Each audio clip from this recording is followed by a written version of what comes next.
다시 말해 최근 XRP의 가격 급등은 리플 보유자들에게는 차익 실현의 기회였고 그 후에 되돌림은 소송에서 리플의 승소 가능성을 낙관한 투자자들에게는 새로운 매수 기회를 열어주고 있다라는 설명인데요. 이와 더불어 XRP 가격 관련 가격적인 분석들 지속적으로 나오고 있습니다. XRP의 차트 기술적 분석 관점 엘리엇 파동을 통하여 분석했을 때 $10라는 목표가 절대로 불가능하지 않다라고 하는데요. 자세한 내용 함께 보도록 하겠습니다. 구독과 좋아요, 알림 설정 부탁드립니다. 안녕하십니까. 암호화폐 정보를 전달해 드리는 닥터 비트맨입니다. 네, 화요일도 슬슬 마무리되고 있습니다. 어떻게 오늘 하루 잘 보내셨나요? 최근 비트코인이 국내 암호화폐 거래소이죠. 이 업비트 기준으로 3,800만 원대에서 좀처럼 기지개를 펴지 못하고 있습니다.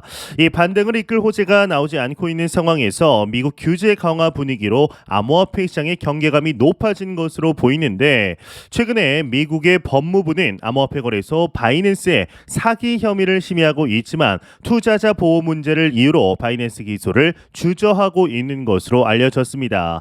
미 법무부는 바이낸스가 사기 혐의로 기소될 경우 지난해 FTX에 이어 1년 사이 두 번째 뱅크런이 발생하는 등 암호화폐 시장의 패닉을 일으킬 수 있음을 우려하고 있는 것인데요. 이에 법무부는 바이낸스의 벌금형 및 합의 등에 이제 따른 다른 선택지를 고려하고 있는 것으로 알려져 있는 상태이죠. 아울러 미국 증권거래위원회 SEC가 최근 암호화폐 거래소 이 코인베이스의 비트코인을 제외한 모든 코인의 거래를 중단을 권고했다라는 보도 등이 시장 투심을 약화시켰는데 이 엎친 데 겹친 격으로 이 암호화폐 거래소이죠. 후오비의 파산설이 다시 한번 수면 위로 올라왔습니다. 자세한 내용 함께 보도록 하겠습니다. 네, 헤드라인을 보게 되면 후오비 파산하나 저스틴 선은 퍼드 무시해야 한다 헤드라인이 장식이 되어 있습니다. 네, 가상자산 거래소 후오비의 파산 위기가 제기되었습니다. 그에 따라 총 예치 자산도 감소했다고 하는데 암호화폐 전문 매체 코인텔레그래프에 따르면 자금 유출량은 6,400만 달러로 집계가 되었다고 합니다. 총 예치 자산은 25억으로 총 30억 9,600만 달러를 기록한 한 달 전보다 이제 감소한 것으로 확인이 되었는데요.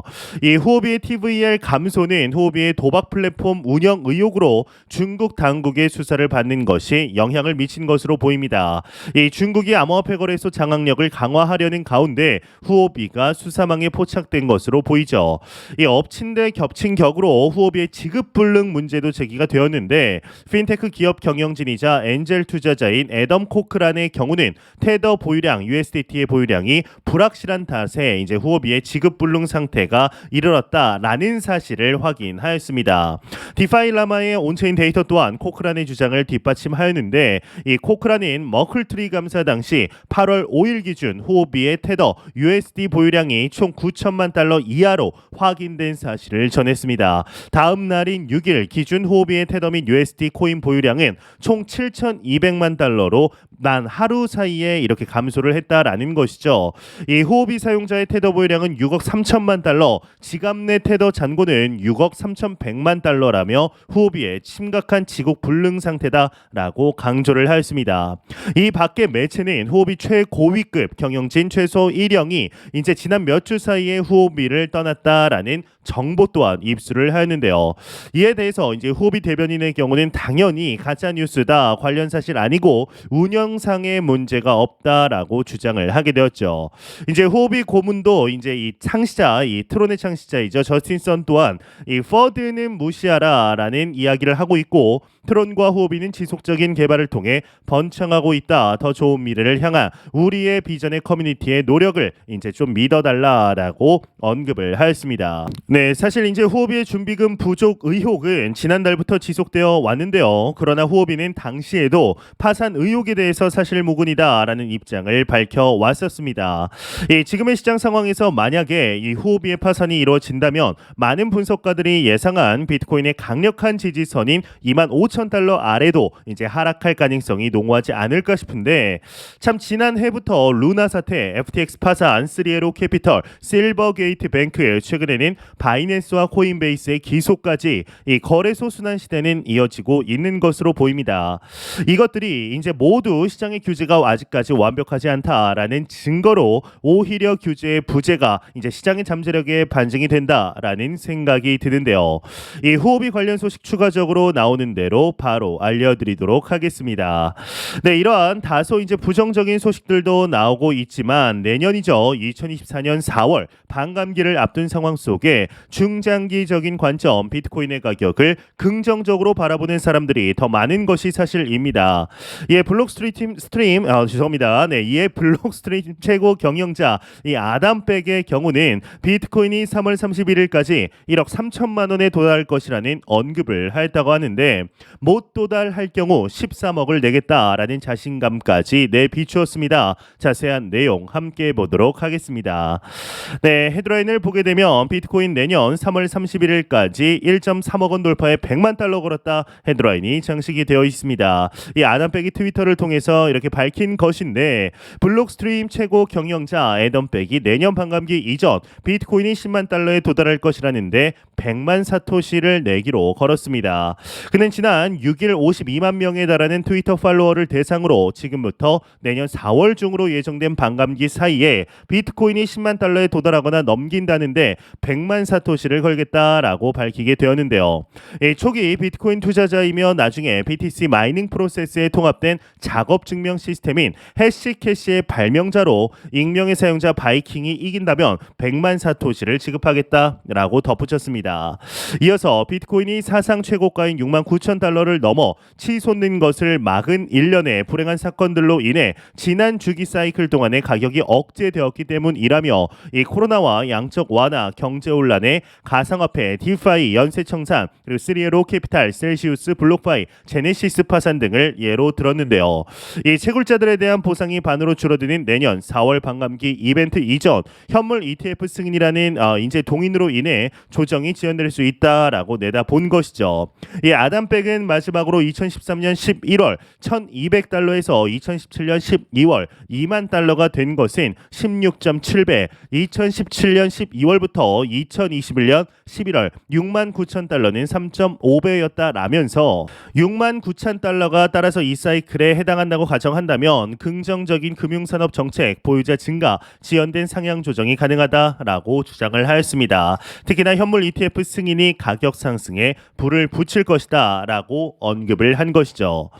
네, 이제 3월 31일이면 약 8에서 9개월 정도 남은 시간인데 지금 보았을 때 이 가격 도달 힘들어 보일 수 있지만 현물 ETF가 승인이 된다면 절대로 불가능한 수치는 아니리라 개인적으로도 생각이 들고 있습니다. 이제 시장에서 가장 많은 인용이 이루어지는 암호화폐 분석가 이 마이클 반데포프가 2023년 하반기와 이후 이어질 비트코인 뷰를 꽤나 자세히 제안해서 또한 주목받고 있습니다. 일단 한 가지 기억해야 할 사실이 있는데 요즘 같은 시기에 여전히 비트코인에 관심을 가지고 있는 사람들이라면 코인 찐 투자자들이다라는 것입니다. 이 뉴스 플로우를 계속해서 팔로우하는 투자자들은 늘 코인 소식을 꿰고 있지만 대부분의 사람들은 절대로 그렇지 못합니다. 따라서 내가 비트코인에 관심이 높다고 다른 사람들도 그럴 거라는 착각을 해서는 안 되는데요. 이 마이클 반데포프는 현재 알트코인은 2021년 5월 이후 꾸준히 하락세를 보이며 이미 약세장이 2년 이상 지속되고 있음을 지적합니다. 그 사이 이슈를 타고 펌핑이 일어났던 알트가 있었기 때문에 착각할 수 있지만 실제 그렇습니다. 알트코인은 계속해서 하락을 하게 되었죠. 2021년 시장에 진입한 투자자들 입장에서는 코인으로 돈을 좀 벌겠다고 들어왔는데 서서히 돈을 잃는 것이 극도로 고통스러울 것입니다. 더욱이 코인 투자의 포트폴리오가 무슨 의미인가라는 회의감을 가지는 것도 무리가 절대로 아니죠. 2021년 거품이 꺼지면서 절대 사라지지 않을 것 같았던 프로젝트와 거래소가 망했습니다.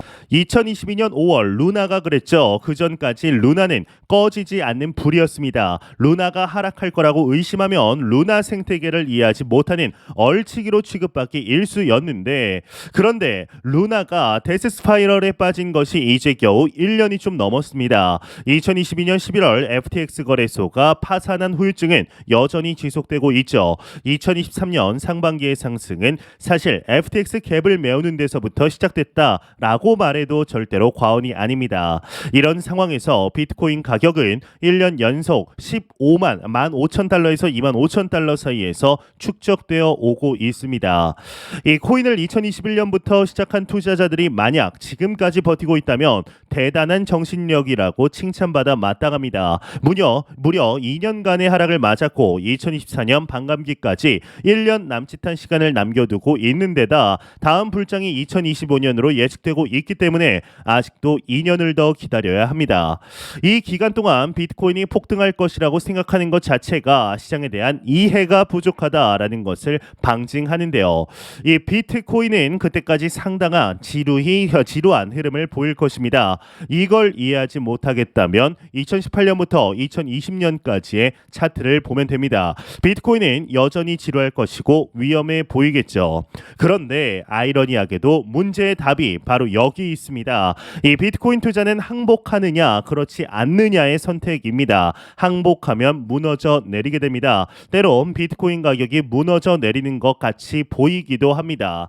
이 제도권 전문가들은 거봐라 라며 비트코인은 이제 끝났다 라고 또 외칠 겁니다. 하지만 이제 겨우 두 번째 단계일 뿐이죠. 아직도 기다려야 할 시간이 많습니다. 하지만 그 시간이 지나게 되면 비트코인 ETF나 그 외 어떤 호재와도 무관하게 비트코인은 상승하게 됩니다. 이 10만 불이 목표가 아닙니다. 비트코인은 최소 20에서 30만 불에 이를 것이고 이론상 목표치는 50만 불에 달합니다. 그때를 바라보고 지금 투자를 하는 게 좋지 않나라는 생각이 드네요. 네, 지난달 리플이 이제 SEC를 상대로 한 소송에서 주목할 만한 승리를 거둔 뒤 XRP 가격은 약 80%의 급등을 하면서 이 놀라운 급등 투자자들이 경험을 했습니다. XRP의 가격은 마치 새로운 차원으로 상승을 했다라고까지 볼 수도 있었는데 투자자들을 흥분을 시키기 충분했죠. 하지만 그 이후로 흐름이 바뀌면서 XRP는 가파른 하락 궤도에 접어들어 이 상승분의 거의 절반을 지워버렸습니다. 최근 XRP의 가격 하락세의 이유에 대해서 유명 암호화폐 애널리스트 미카엘 반데포프의 경우는 이 7월 급등으로 인해 XRP 투자자들이 약 1년 반 동안 보유한 후 마침내 빠져나올 기회를 얻었고 또 미 SEC 리플 소송의 최종 결과에 대한 불확실성이 커지면서 매수자들은 잠재적인 하방 리스크로 인해 XRP 구매를 꺼려하고 있기 때문이다 라는 분석을 하게 됩니다. 이제 다시 말해서 최근 XRP 가격 급등은 리플 보유자에게는 차익 실현의 기회였고 그 후의 되돌림은 소송에서 리플의 승소 가능성을 낙관하는 투자자들에게는 새로운 매수 기회를 열어주고 있다라는 설명인데요. 한편 리플 커뮤니티를 대변하는 미국 변호사 존 디튼의 경우는 7일 자신의 트위터를 통해 SEC가 XRP의 증권성 판결을 항소심까지 끌고 가더라도 원심을 뒤집지는 못할 것이다 라는 언급을 하게 되었습니다. 이와 더불어 이제 XRP 가격 관련 분석들 지속적으로 나오고 있는데요. 이 XRP 차트 기술적 분석 관점 엘리엇 파동을 통하여 분석했을 때 $10라는 목표가 절대로 불가능하지 않다라고 합니다. 보인다고 하는데 자세한 내용 함께 보도록 하겠습니다. 네, 헤드라인을 보게 되면은 XRP $10로의 여정 상승 모멘텀을 촉발시킬 수 있는 요인들이 있다. 헤드라인이 장식이 되어 있습니다.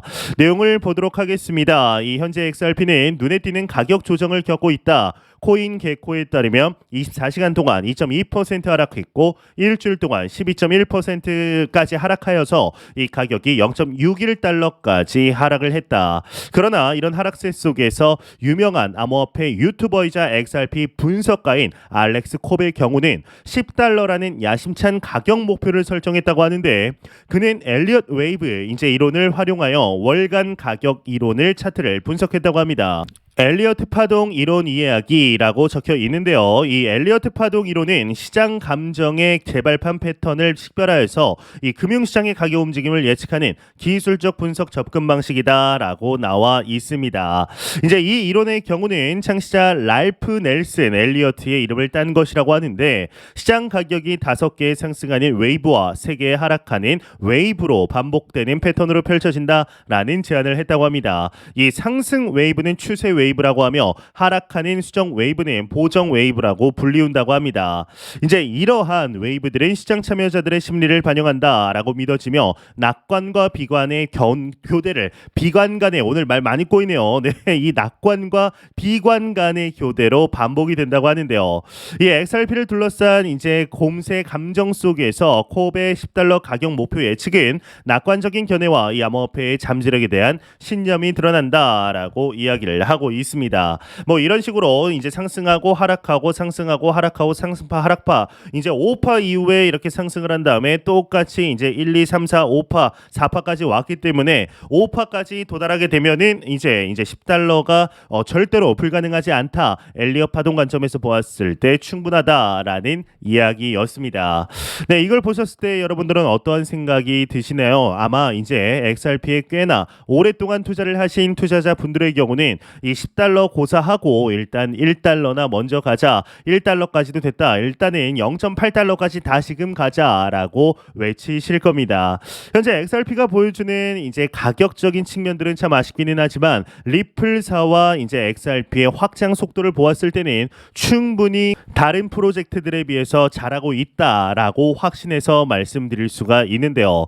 과연 내년 불장 이제 2024년 반감기가 이제 찾아오고 2024년 말에서 2025년 이제 초쯤에 시작될 불장에서 XRP가 어떠한 모습을 보여주게 될 것인지 충분히 기대해 보아도 좋지 않을까라는 생각이 듭니다. 네, 공포 탐욕 지수 한번 보고 이제 마무리하도록 하겠습니다. 이제 전날 대비 5포인트 올랐습니다. 54포인트를 기록했지만 여전히 시장 심리는 중립 단계입니다. 이 지수는 0이면 공포, 100이면 낙관을 의미하게 되죠. 최근에 이제 아크인베스트의 캐시 우드가 비트코인 현물 ETF 동시 승인을 전망했습니다. SEC가 현재 심사 중인 비트코인 현물 ETF 상품들을 한꺼번에 승인한다라는 것인데 이렇게 말한 이유는 크게 두 가지로 들 수가 있는데요. 이 첫 번째, 신청된 비트코인 현물 ETF 대부분이 본질적으로는 동일한 상품이다라는 것입니다. 이 비트코인 현물 ETF라는 상품 자체가 갖는 단순함을 고려할 때 실제로 그렇습니다. 오히려 선물보다는 현물이 훨씬 단순하죠. 이제 두 번째 이유는 그레이스케일의 주장에 근거하는데요. 이 그레이스케일은 7월에 SEC가 모든 신청권을 동시 승인해야 한다라고 주장했습니다. 이에 대한 근거로는 비트코인 현물 ETF를 한 곳만 먼저 승인할 경우 시장 선점자 우위가 이제 발생할 수 있다라는 점을 들었는데 이 말인즉슨 말 그대로 독점한다라는 것이죠. 그간 비트코인 현물 ETF를 위해 소송까지 불사했던 그레이스케일 입장에서는 블랙록이 먼저 승인을 받을 경우 죽 써서 개에게 주는 꼴이 되기 때문에 이런 식의 주장이 충분히 설득력이 있습니다. 그렇다면 SEC는 어떠한 선택을 할까요? SEC의 현재 주장은 한결같습니다. 이 투자자 보호를 위한 조치가 필요하다라는 것입니다. 일단 여러분들도 잘 아시겠지만 이건 어디까지나 핑계에 불가합니다. 그래도 명분은 그렇습니다. 이 부분에 있어 가장 승인 가능성이 높은 것은 블랙록이죠. 여기에 더해서 SEC의 비트코인 선물 ETF 승인 과정을 복귀해 볼 필요가 있는데 이 비트코인 선물 ETF를 승인할 때 SEC가 그간 들어왔던 신청을 한 번에 승인해 준 게 아니었습니다. 순차적으로 하나를 승인하고 그 다음 신청분을 승인하는 방식이었죠. 선물 ETF였는데도 시장은 크게 동요했습니다. 비트코인 가격 상승에 분명 긍정적인 영향을 끼치게 되었죠. 이 캐시우드의 주장은 어차피 비트코인 ETF라는 게 거기서 거기니까 승인을 해줄 거면 우리 것도 남의 것도 다 승인해 달라는 것이죠. 하지만 SEC가 그간 막아왔던 비트코인 현물 ETF를 그렇게 무분별하게 시장에 한꺼번에 풀어버리기는 어려울 것입니다. 그 자체가 시장에 끼치는 파급력이 너무 크기 때문이죠. 자칫 크립토 마켓에 대한 SEC의 그간 스탠스가 깨지는 것이 아닌가라는 우려를 가질 수도 있습니다. 그런 점에서 볼 때 비트코인 현물 ETF 승인인 상징적인 의미로 블랙록이 먼저 승인을 받을 가능성이 상당히 높습니다. 이후 다른 신청에 대해서는 약간의 시간을 두고 승인을 해줄 가능성이 높죠. 일단 우리에게 있어서는 중요한 건 시작입니다. 이 비트코인 현물 ETF가 일단 승인을 받게 되면 코인 마켓으로 돈이 들어오는 속도가 급물살을 타게 됩니다. 미국의 기관과 개인들은 SEC의 규제 타령에도 불구하고 크립토로 가는 방향성을 명확히 하고 있습니다. 시간이 문제입니다. 그런데 그때 들어가면 늦습니다. 모든 사람이 몰릴 이럴 때는 매도를 고민할 때이지 급하게 매수할 때가 아닙니다. 그런 식으로 투자에서는 늘 물리고 후회를 하게 되는데요. 지금처럼 가격이 막혀있는 답답한 시기가 비트코인을 매수해야 할 때가 아닐까라는 생각이 듭니다. 제가 매형상 말씀드리지만 절대로 단기적인 시각으로 이 시장 바라보지 마시고 장기적인 시각으로 또한 오랜 시간 동안 함께 할 수 있는 여유 자금을 통하여 투자를 진행하시길 진심으로 바라보도록 하겠습니다. 네, 제가 준비해온 소식은 여기까지입니다. 영상이 도움이 되셨다면 구독과 좋아요 그리고 광고 한 편만 처음부터 끝까지 시청 부탁드립니다. 이 채널은 오직 광고 수익으로 운영이 되게 됩니다. 항상 영상 시청해 주시는 시청자분들, 구독자분들 너무나 감사드립니다. 오늘 남은 시간 잘 마무리하시길 바라면서 저는 더욱 도움이 되는 영상으로 찾아뵙도록 하겠습니다. 지금까지 닥터 비트맨이었습니다. 감사합니다.